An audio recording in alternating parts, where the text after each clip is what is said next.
Hello അസ്സാം വലൈക്കും. അപ്പോൾ ഇന്നലത്തെ വാട്ട് ഐ ഏറ്റിനിടെ കണ്ടാലോ.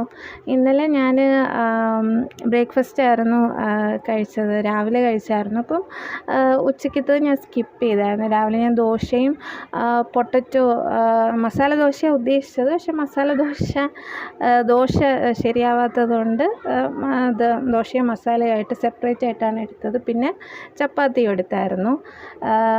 അപ്പോൾ അതായിരുന്നു രാവിലെ ബ്രേക്ക്ഫാസ്റ്റിന്. ഞാൻ അതിൻ്റെ റെസിപ്പി ഇട്ടിട്ടുണ്ട്, അപ്പം അതിൻ്റെ വീഡിയോ ഇട്ടിട്ടുണ്ട്, കണ്ടാൽ മതി. ഷോർട്സ് ആയിട്ടല്ല, വീഡിയോ ആയിട്ട് ഇട്ടിട്ടുണ്ട്. പിന്നെ വൈകിട്ട് ചായ കുടിച്ചായിരുന്നു. ചായ കുടിച്ച് കഴിഞ്ഞപ്പോഴത്തേക്കും പെപ്സി ഉണ്ടായിരുന്നു, അപ്പോൾ പെപ്സി കുറച്ച് കുടിച്ചായിരുന്നു. പിന്നെ ചായയുടെ കൂടെ അല്ല പെപ്സി കുടിച്ചത്, അല്ലാണ്ട് കുറച്ച് സമയമൊക്കെ കഴിഞ്ഞിട്ടാണ്. പിന്നെ ഒരു സ്നിക്കേഴ്സും കഴിച്ചു. ഇതെല്ലാം അപ്പം അത് ആ സമയത്ത് കഴിക്കുന്നതല്ല, ഇതൊക്കെ കുറേ സമയമൊക്കെ കഴിഞ്ഞിട്ടൊക്കെ കഴിക്കുന്നതാണ്. ആരും ചായയും പെപ്സിയൊന്നും ഒരുമിച്ചൊന്നും കുടിച്ച് കളയരുത്, ഒന്നും ഹെൽത്തി ആയിട്ടുള്ള കാര്യങ്ങളൊന്നും അല്ല. പിന്നെ രാത്രി പൊറോട്ടയും ചിക്കനും ആയിരുന്നു. പൊറോട്ടയും ചിക്കനും ചപ്പാത്തിയും ഉണ്ടായിരുന്നു, അപ്പോൾ ഞാൻ അതൊക്കെ കഴിച്ചായിരുന്നു. അപ്പോൾ ഇത്രയൊക്കെ തന്നെയാണ്. വീഡിയോസ് ഇഷ്ടപ്പെടുകയാണെങ്കിൽ ലൈക്കും ഷെയറും ഒക്കെ ചെയ്യുക, കമൻറ്റ് ചെയ്യുക, സബ്സ്ക്രൈബ് ചെയ്യുക. ഇത്രയേ ഉള്ളൂ. Thank you.